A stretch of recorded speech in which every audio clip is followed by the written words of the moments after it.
Hello, parents and teachers. Jill Simonian from PragerU Kids here. If you have not subscribed already to PragerUKids.com, do so now. It's totally free for wholesome and entertaining education for our kids to keep America going. And I don't say that lightly. Joining me today is John Lovell of Warrior Poets Society. I'm so excited to talk to you. Hi, John.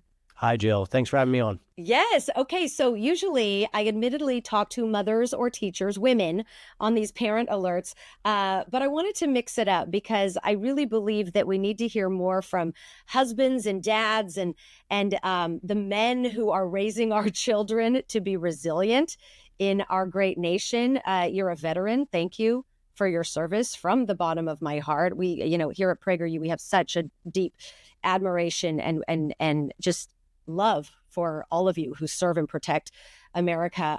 You're an author. You've done the whole homeschool speaking circuit. You're also a firearms instructor. And when people go to your Instagram handle, Warrior Poet Society, they're going to be, I've kind of been a little bit obsessed myself in just scrolling and learning. So today we're going to talk about raising kids. And I want to talk about raising kids specifically to be freedom fighters. Your family, by all accounts online, from what I've followed and learned from you, you guys are doing it through homeschooling. And homeschooling used to be this totally fringe and, thing where no one knew what it was and, only weird people homeschool. I admittedly, I'm going to be really upfront and honest here. Prior to the lockdowns in 2020, I did not understand anything about why would anyone homeschool. I thought it was the most crazy idea. Now, I constantly find myself apologizing for even thinking that in the first place, because I do believe that homeschoolers are going to be the ones to change the world. So for you and your family, I'm curious, for the parents listening, what did that call to homeschool first look like for you? Was it something that you always did, or was there an incident that awakened you? Sure. So you mentioned homeschooling. Maybe people would say it with a little bit of an embarrassment, as you did. And admittedly, we did as well. It's kind of like, oh, crazy homeschoolers. Fantastic. Thanks for bringing more crazy, socially awkward children into our world. That's just what we need. But, though it may have felt a little fringe, maybe a decade or two ago, I would like to say, really, it's the government schools that are the new kid on the block, because homeschooling's been the default setting for all of humanity, for all places, for all human history. And so that's how kids got an education. They learned from mom and dad and the people around them, and that made for healthy and productive adults that's connected to real life and a value structure that couldn't be commandeered by government pushing an agenda. For us, we saw our oldest son be put into a speech therapy. He was having some trouble saying R's and the K sound. And so he's just a little guy at this point. And so we check him into like a local government school kind of program. And he's going through this, and we're trying to just follow what the experts are telling us. Right. Until finally it came to a head is our kid, he's making some progress in speech, but we're seeing all of a sudden other problems, crop up. And my wife tells this story far better than I do, because she had more of a front row seat. I was kind of brought in as a reinforcement after this social worker gal, kind of 20-year-old, whatever, sits us down. There's a whole board of very austere looking folks to talk about the problems that we're having with our kids. And and it was all just very serious and very clinical. And my wife is kind of feeling the weight of all this pressure. I'm like, all right, you got to get in this track here, and we've got this program, and it just more and more time away from us with the experts. And it felt so serious, and I just kind of came in and I popped this bubble. I'm like, whoa, hold on. So what you're telling me is he's having trouble with the R and the K sound. That's what I'm hearing. I'm like, yes. Yeah, I don't need all this. We're pulling them. And from that point, we went to homeschool and never looked back. I love it. And how many years ago was that? That my kids have never stepped foot in private or government schools. Wow. Other than that encounter. So we've been doing homeschool from the beginning. But my wife, she comes from a family of educators, her whole family. And so we met severe resistance, not as in like a bad persecutory thing. Is that a word, persecutory? It is now. Yeah, it is absolutely. now. I'm making that, as a homeschool dad, I'm making words now. I'm making words. That's fantastic. So it wasn't like our family felt like they were, we were being persecuted into that. They just had valid concern. They hadn't seen homeschool done well. And now the proof is in the pudding, is our kids are extremely well read. We just tested our kids for the first time, and my 10-year-old tested at ready for college. And so I thought that was hilarious. At the one point, you want to pat yourselves on the back and be like, yeah, my kid's reading Shakespeare with some modicum of comprehension. Right. But on the other, you're like, ready for college. How low is the bar for our universities? Yes. And that's another thing that's terrifying. And when you were saying I heard you say the word expert several times, and I've now come to understand that when we parents are told, well, you need to talk to the experts. Oh, the experts. That is a, whoa, red flag. Because absolutely. We've seen the expert. Who's the expert? What makes them an expert? Nothing much legitimate in my humble opinion. So I love that story. Your wife and you often work together with your young boys, and you have this, I've seen on your Instagram, Save the Boys. I've heard this Save the Boys philosophy, and I think it is so imperative that we continue to drive that message now in this culture of, well, your kids are toxic, the toxic masculinity and, all of this stuff. How are you training your boys to embrace the masculinity while also being a kind, gentle-hearted person? Because some people don't believe that there can be a balance. Yeah, very good. A lot there. My wife started using the hashtag on all her social media clips. I mean, years and years ago, hashtag Save the Boys, because she saw little girls being taken care of and trying to gain this feministic boss babe track of success and encouragement. And our boys seemingly left behind in our classroom environments, and all of their learning really went to do something really fatal to the heart of a boy. And that's it crushes their adventuresome spirit in these long sit-still classroom activities when little boys are supposed to be climbing trees and testing their strength and learning the most important attributes, which isn't memorization tables. They've got plenty of time for that. It's learning how to lead and interact and blaze new trails, and creative neurons are firing for the first time. They're supposed to be blazing new trails. They're learning risk-taking. They're learning adventure. And that's what a grown man needs more than anything, is they need to be able to be bold and strong and able to take risks of how are you going to ever pursue a worthy woman for all of your life if you're not willing to take some risks? How are you going to ever start a business if you're not ready to take some risks? And so in educating our kids in a government school classroom, it really crushes the heart of a child, and it does something damnable, if you ask me. It removes their love of learning.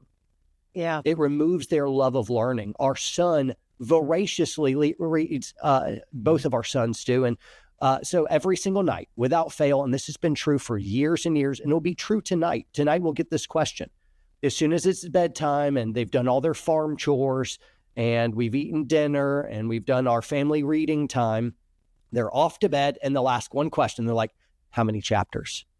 And so they're asking how much reading time will you give us? Wow. And if we say, you can read till you fall asleep, they'll freak out because they get to read as long as they want. Or we'll be like, nope, we got a big day tomorrow. You got 3 chapters, or you have, now the chapter books may have shorter. So you got 30 minutes to read and then 15 minutes of talk time. And so anyway, that's our boys. And so they're so excited about all the just different books they're reading, and all the lights are on in their brains. They're having a grand old time that they don't see it as a laborious chore. They see it as fun reward. And so that's the path that our boys are on. And I don't think that our boys are necessarily special. They're not Mensa level genius Doogie Housers in the making. I think they're normalish kids with a mixed bag of weaknesses and strengths, but we've done something very special for them that isn't being done in many homes. And that's my wife and I have teamed up to make sure we never killed their love of learning. Yeah.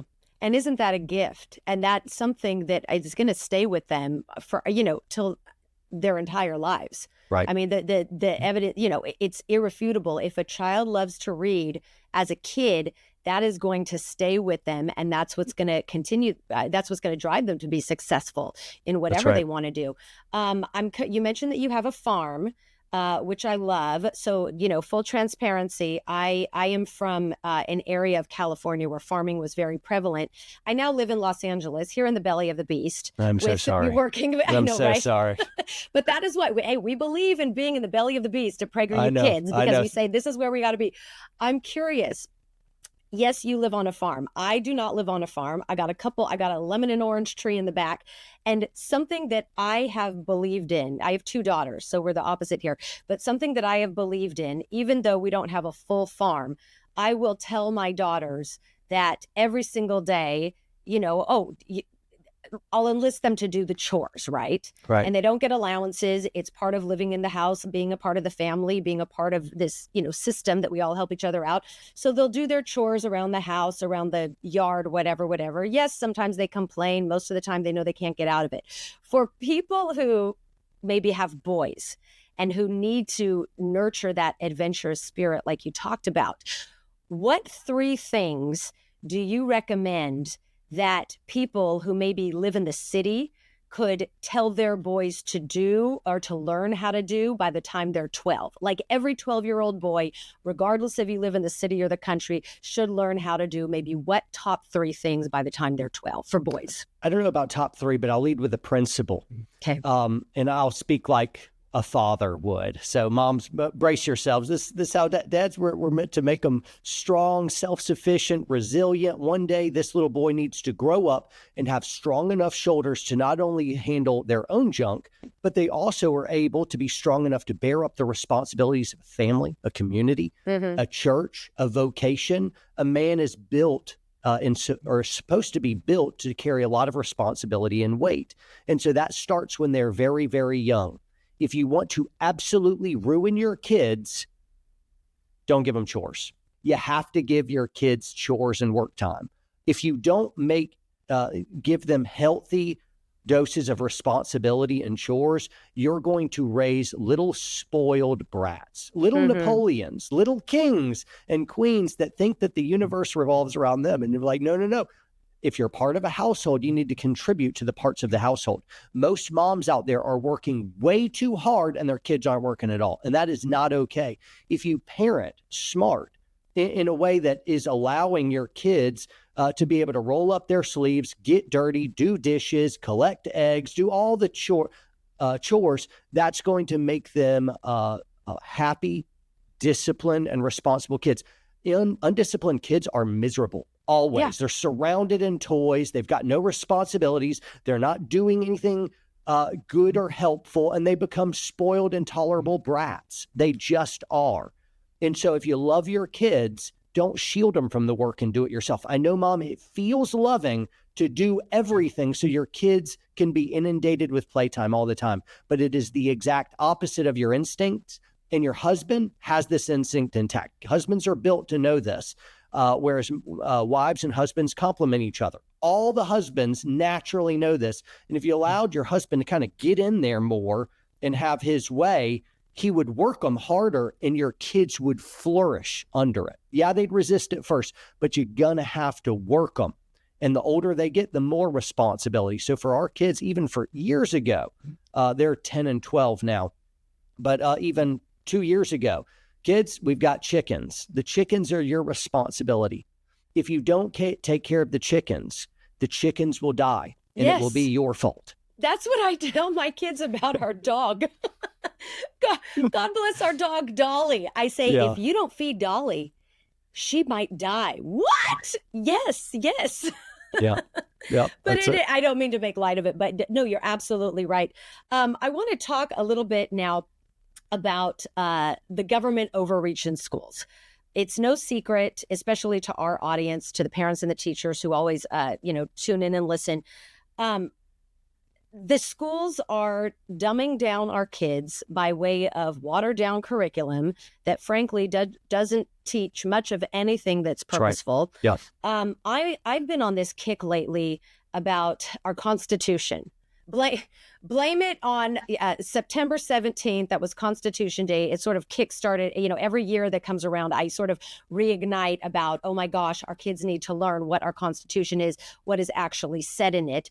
It's not something, frankly, that's top priority for a lot of parents, but I believe that that is the cornerstone of what our children need to learn for the future of our country. We created this whole constitutional crosswalk at PragerU Kids to help parents learn and to help parents teach their kids these fundamentals. But one of the rights, obviously, that you're well aware of, Second Amendment, the power of the Second Amendment and what that means. And there's a lot of ignorant folks, misguided, uninformed, uneducated, that simply think, oh yeah, the Second Amendment is outdated and it only applies to a bunch of crazy, heartless people who have no sympathy for any current gun violence happening in America. Your response that you can give to parents right now that might equip them to respond to those people who might accuse them of, being a heartless person for supporting the Second Amendment? So the goal of our founders was to create the freest nation on earth. That was the whole point. And so in our First Amendment, it's packed with all the good stuff, the freedom to assemble. The government is not allowed constitutionally to lock you down. The freedom of the press. The government is not allowed to be able to control the press. You notice these are all rights that the government has even recently taken away, right, to some degree. You're allowed to practice your religion without any government interference. You're allowed to speak freely and address your government with a list of grievances. If you want, you're able to do all these things in the First Amendment. Now, our technology changes. Back then, we wrote down, all this stuff with quill pens and ink. Right. And now Yes. we've got computers, and I've got a supercomputer in my hand. And so the technology changed, but the principle of freedom didn't. You still have free speech. We switched from quill pens to electronic email and things like that. Similarly, the Second Amendment was given so that the government didn't get a monopoly on violence. That's what it was always about. You can ask people real quickly this of like, hey, do you trust your government completely? Like they're going to bat 1,000. They're never going to do anything wrong. Even if you trust them in the future, do you trust that they always will be trustworthy in the future? Do you trust your government? You ask the person that. Right. And invariably they'll say no. I never have anyone in good faith actually tell me, yes, I trust my government. And say, okay, great. If you don't trust your government, do you want them alone to have all the firearms? And you just let them think about it for a moment. Like, no, see, that's what the Second Amendment's about. The Second Amendment is the only recourse a free people has against an ongoing tyranny that seeks to destroy all the other freedoms. It's the fail-safe of a dying republic. And that's what the Second Amendment's about. It's about allowing you to have the right to life, liberty, and the pursuit of happiness. And the right to life means that you get to defend your life. The right to life, by extension, the Second Amendment is a nod that I have the right to life. And because I have a right to life, I have the right to defend my life. Both from somebody kicking in my door at 3 a.m. or a unbridled government tyranny, Right. whichever one. And that's what the Second Amendment is about. So it's not hating anyone. It's I love my country. I love my family. I love freedom. And so that's what the Second Amendment is really about. And people will try to have some PR spin where you add the word gun violence, as if the gun is doing anything. Right. Violent. A gun is neutral. I've got them behind me. And I have no fear right now that these guns sitting placidly on the wall behind me are all of a sudden going to maniacally turn their sights upon me and shoot. Guns are neutral. In Nice, France, some wacko got some van and ran over, I think, 84 people. He didn't have a gun. He had a van. And so it turns out violence is just violence. And we're not banning the vans. If people will find a way to do violence whatever way they want. And I was just in London last week, and knife violence Wow. Yeah. is off the charts. And so it turns out violent people will find any old ways to do violence. But it turns out when you create gun laws, all you do is disarm the good guys, because the bad guys don't follow the laws anyway. If the bad guys were going to follow gun laws, you could just say, oh, like, well, just ban crime, make crime illegal, and they'll follow the law. Right. And so they've already Sorry, illustrated but I have to laugh. by nature, the fact that they are criminals, they're already ready to disregard whatever the laws are. So when you make gun laws, the only people you effectually disarm are the good guys. That's why the cities that are tightest on gun control always have by far the most murders. Yeah.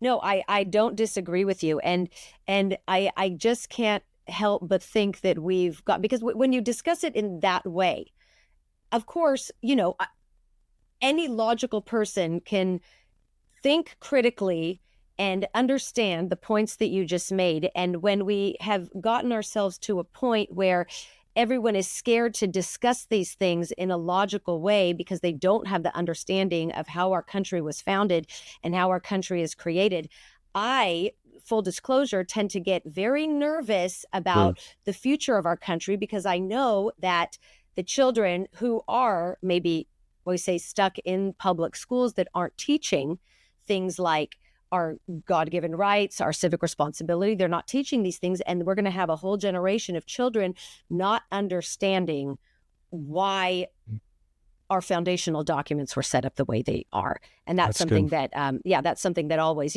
I think about it more and more, and I never thought about it prior to a few years ago, but I think about it relentlessly now.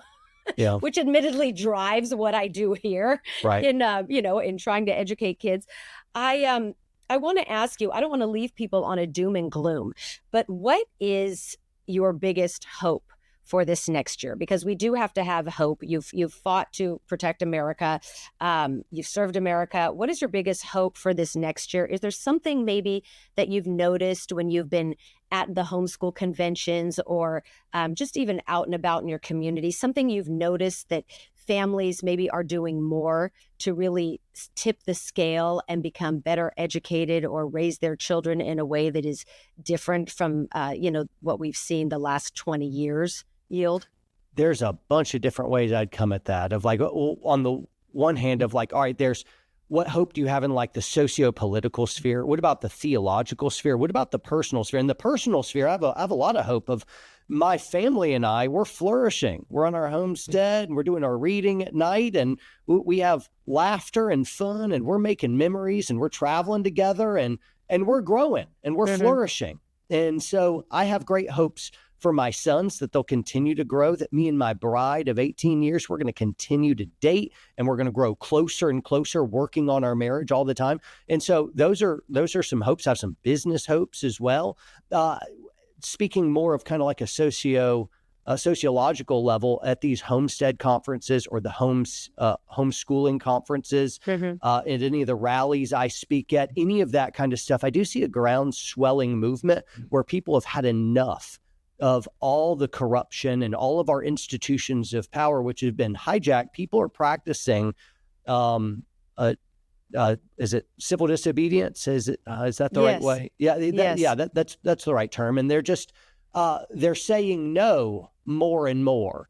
And they're taking autonomy. They're getting their kids out of government schools, and they're starting to create parallel economies. And we have jettisoned the woke legacy media, which is just a pure Orwellian propaganda machine. I cannot believe anyone is still watching CNN or ABC or MSNBC. It is wild to me.